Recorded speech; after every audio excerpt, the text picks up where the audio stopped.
ये जो फॉर्म आपके सामने दिख रहा है, ये एचडीएफसी बैंक का जो डेबिट कार्ड अप्लाई करना चाहते हैं, यानी कि जो एटीएम कार्ड अप्लाई करना चाहते हैं, उनके लिए फॉर्म फिल करना होता है। ठीक है, मतलब अगर आपका एचडीएफसी में बैंक अकाउंट है, आपको चाहिए कि मेरे को एटीएम और डेबिट कार्ड मिले। अब एटीएम कार्ड क्या होता है, डेबिट कार्ड क्या होता है, तो एक ही चीज़ होता है, दो अलग अलग नाम है बस। तो वो चीज़ चाहिए कि आपको भी आपका एटीएम कार्ड मिले, डेबिट कार्ड मिले, तो उसके लिए अप्लाई करने के लिए फॉर्म फिल करना होता है। हम इस वीडियो में बताने वाले हैं इस फॉर्म को कैसे फिल करना होता है। ठीक है, तो ये एचडीएफसी का फॉर्म है फर्स्ट ऑफ ऑल। ठीक है, अब यहाँ पे दो तीन चीज़ें हैं जो जाननी है आपको। अब यहाँ पे देखो, यहाँ पे जो भी डिटेल आप फिल करोगे वो एक तो सही सही डिटेल फिल करोगे, एक अकॉर्डिंग टू आपका जो अकाउंट। ऑब्वियसली डेबिट कार्ड या एटीएम कार्ड अप्लाई करने के लिए फॉर्म है, तो पहले से आपके पास बैंक अकाउंट होना ज़रूरी है एचडीएफसी का। और जो डिटेल आपने अपना अकाउंट में दिया है, बैंक अकाउंट में दिया है, वही डिटेल यहाँ पे फिल करना है आपको। ठीक है, यानी कि ऐसा नहीं करना कि यहाँ पे कुछ और फिल कर दिया और जो बैंक अकाउंट है आपका उसमें कुछ और डिटेल फिल करा हुआ है, तो वो चीज़ गलत हो जाएगा।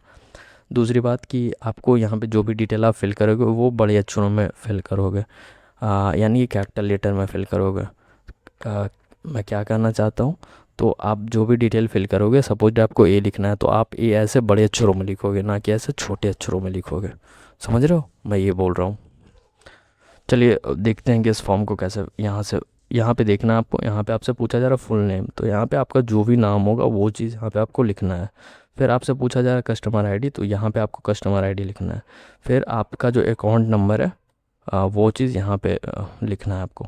अभी मिलेगा कहाँ से कस्टमर आईडी अकाउंट नंबर? तो ऑब्वियस बात, जब आपने बैंक अकाउंट ओपन करा होगा तो आपको एक बैंक की तरफ से पासबुक मिला होगा, उसमें customer ID, account number, branch code, product code, यहाँ पे देखो ब्रांच कोड, प्रोडक्ट कोड, तो ये चीज़ सारी चीज़ें उसमें लिखी हुई होगी। ठीक है, फिर यहाँ पे आपको अपना जो पैन नंबर है वो चीज़ यहाँ पे आपको फिल करना है। अब देखो मैंने पैन नंबर में इस तरह से सैंपल लिख करके डाला हुआ, तो इसका मतलब क्या हुआ, तो ये देखो मैंने आगे का जो 5 डिजिट है ना, ये मैंने अल्फ़ाबेट में लिखा हुआ है ABCD। मतलब कि आप जब भी अपना पैन कार्ड देखोगे या फिर किसी और का भी पैन कार्ड देखोगे, तो उसमें आगे का जो 5 डिजिट होता है ना, 5 अक्षर, वो अल्फ़ाबेट में होते हैं।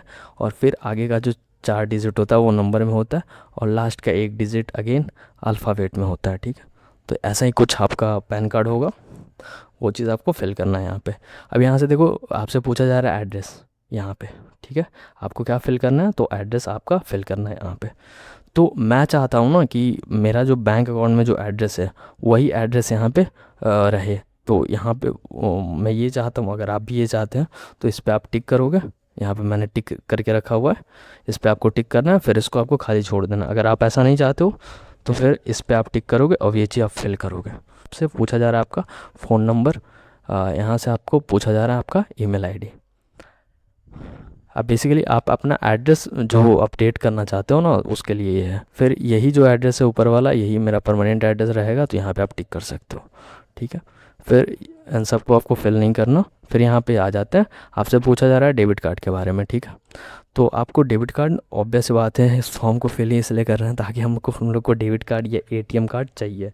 अब डेबिट कार्ड का ही नाम होता है, डेबिट कार्ड को ही हम लोग एटीएम कार्ड बोलते हैं। ठीक है, तो यहाँ पे जैसा कि हम लोग को चाहिए, तो यहाँ पे हम लोग को टिक करना है। ठीक है, उसके बाद यहाँ पे आपके पास दो ऑप्शन आते हैं, एक इजी शॉप प्लेटिनम है और इजी शॉप रेगुलर है, यानी दो तरह के ये लोग कार्ड देते हैं। ठीक है, ये रेगुलर वाला प्लेटिनम वाला, मेरे को नॉर्मल एक रेगुलर वाला ही चाहिए, तो मैंने इस पर टिक करके रखा हुआ है। ठीक है, फिर यहाँ पे आपको अपना जो सिग्नेचर है वो चीज़ यहाँ पे करना है।